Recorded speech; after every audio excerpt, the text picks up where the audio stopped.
Oi, meninos, oi, meninas, tudo bem com vocês? Eu espero que sim. Hoje nós vamos fazer a atividade do ler e escrever. Nós estamos no projeto Contos e Encantos. Nós vamos fazer a atividade 2B.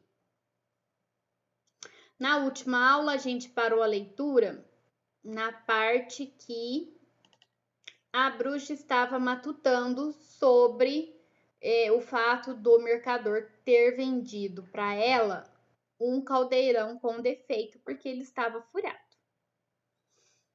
Vamos continuar a leitura. Decidiu então ir à próxima feira e levar o caldeirão ao mercador. Procurando na seção das vendas de apetrechos de cozinha, a bruxa verificou que o mercador já não era o mesmo. Vamos observar aqui o começo desse parágrafo. Decidiu então ir à próxima feira. Ao invés de falar assim, a bruxa decidiu ir até a próxima feira, o autor já colocou o verbo antes. Decidiu então. Deixa uma ação mais efetiva da bruxa e também deixa o texto mais gostoso de ser lido e de ser ouvido. E aí tá falando assim que ela levou o caldeirão ao mercador. O que é mercador? É um vendedor. Vamos continuar. Procurando na seção das vendas de apetrechos de cozinha. O que são apetrechos de cozinha? São panelas, talheres, tampas, caldeirões, tudo que se usa na cozinha. A gente pode trocar esse apetrechos por outra palavra? Podemos. Podemos utilizar as palavras utensílios, objetos.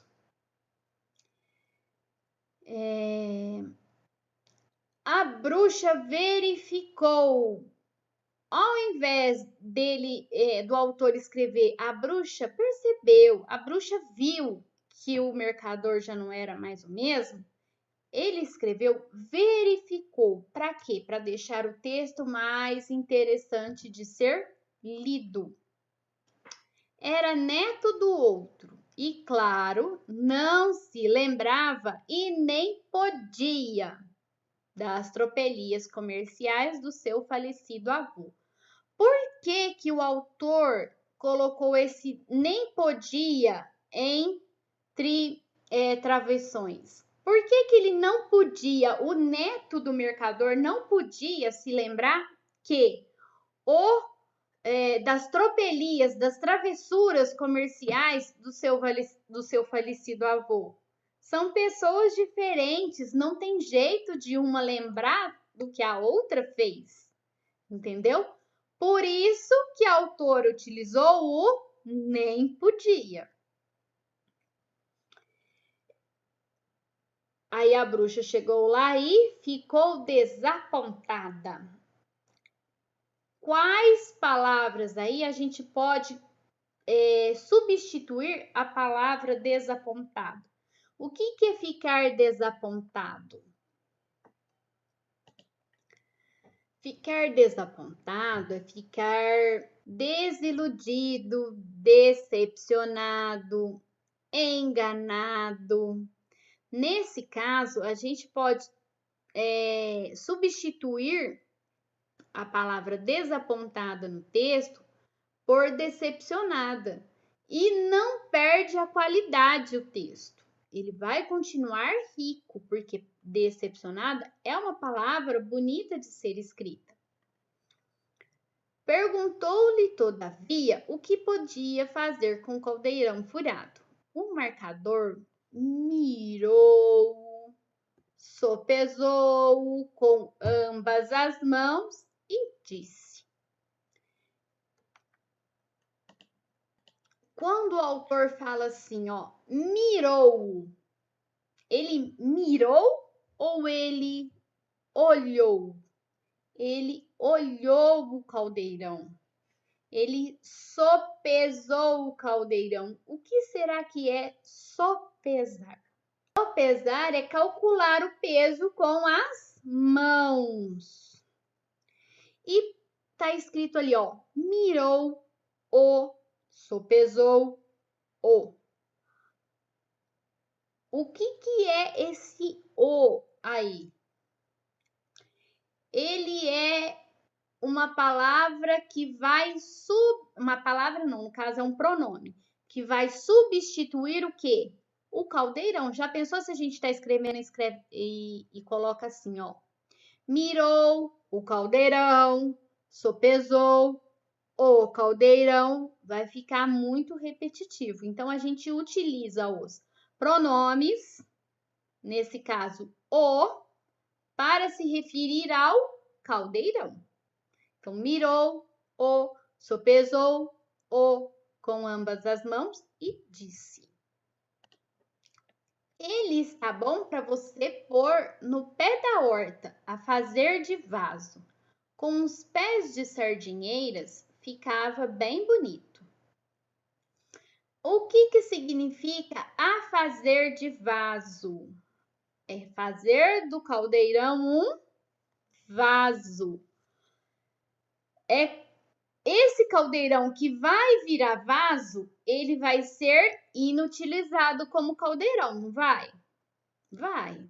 É a mesma coisa que colocar, jogar ele fora, né? Por quê? Porque a utilidade de caldeirão ele não vai ter mais. E no outro parágrafo tá assim, ó. A bruxa irritou-se com a sugestão. Irritou-se. Quem que ficou irritada? A bruxa. Para ficar mais interessante de se ler, ao invés do autor escrever assim, a bruxa ficou irritada com a sugestão, ele usou assim, a bruxa irritou-se com a sugestão. Fica mais gostoso de ser lido, né? Aí tá até destacado assim, ó. Não fosse a gente toda ali na feira a comprar e a vender, transformava-o em onagro. Por que o autor utilizou não fosse a gente toda ali na feira a comprar e a vender? Ao invés dele falar assim, se não fosse a multidão na feira. Ele quis também usar palavras para deixar o texto mais interessante de ser lido. E o que será que é onagro? É um animal? É um objeto? Será que é um sapo? O que será que é onagro? Olha aí, crianças, um onagro.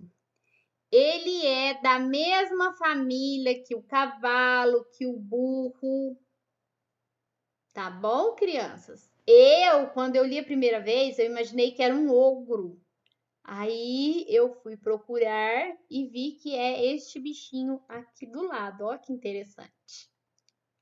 O onagro, ele vive na região do Irã e da Índia. Tá bom? Voltando ao nosso texto. Acabou por dizer: a solução parece boa, sim, senhor. Mas diga-me cá, se põe o caldeirão a fazer de vaso, onde eu cozinho depois? E vamos ver aonde que ela vai cozinhar depois. Neste novo aqui, tenho com um preço muito em conta. A bruxa olhou para o caldeirão que o mercador lhe apontava, sobressaindo num monte de muitos outros, de um brilhante avermelhado, mesmo a pedir que o levassem. A bruxa, que tinha seus brios de mulher, ficou encantada. Nessa parte aí do texto, como é que o autor utilizou, como que o autor descreveu esse caldeirão? Ó, Sobressaindo de muitos outros. O que é sobressair?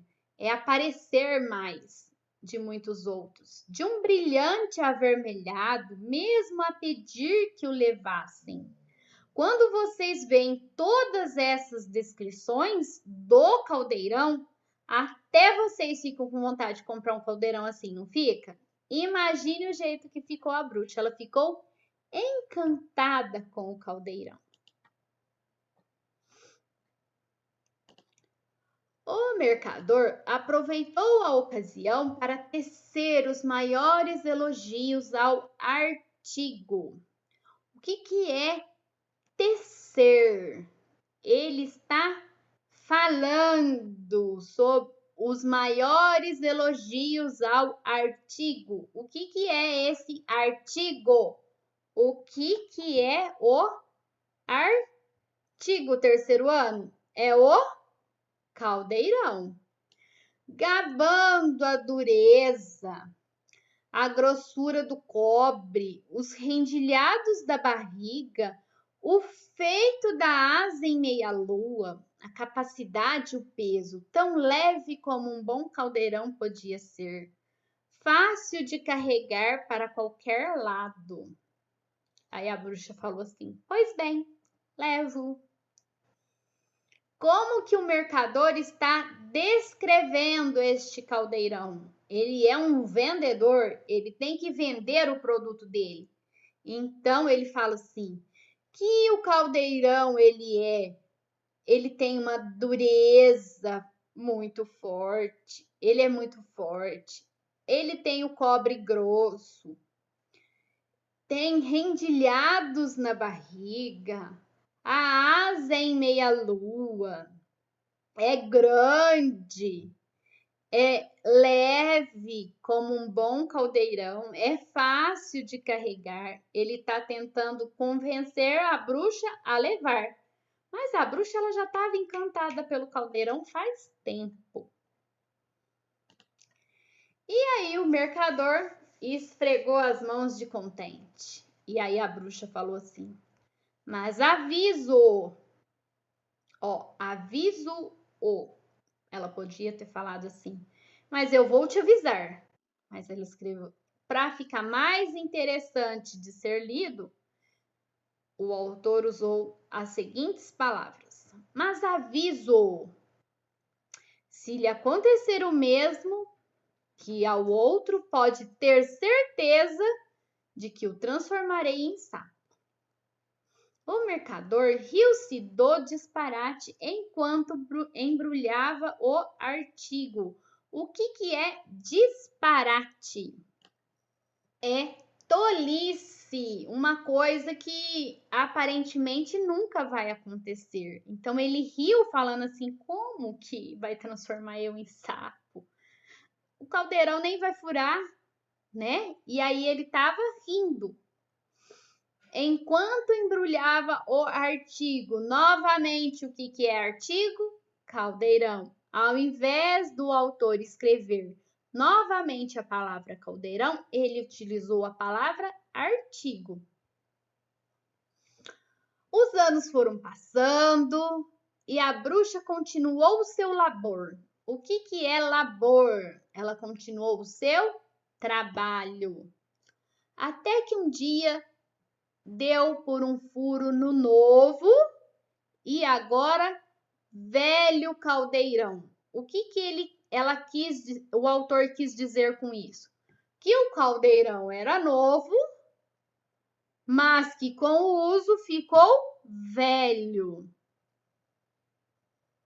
Rogou uma praga tamanha que o neto do segundo mercador que lhe vendera, a essa hora, em vez de estar a comer o caldo na mesa com a família, estava num charco a apanhar moscas.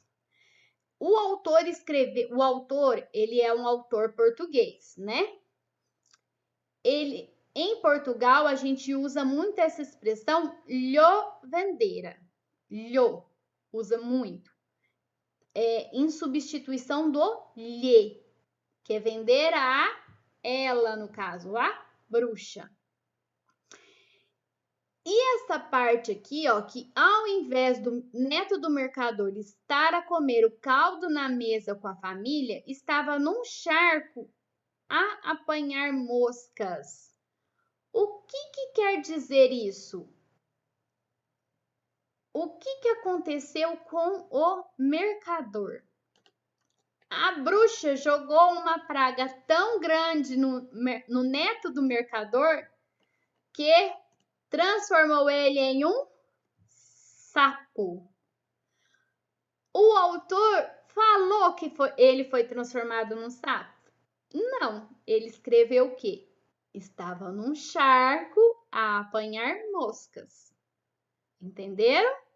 Como que fica interessante a leitura, leva a gente a pensar o que aconteceu com o mercador? Certinho, crianças? Por hoje é só. Um beijo, até a próxima. Tchau!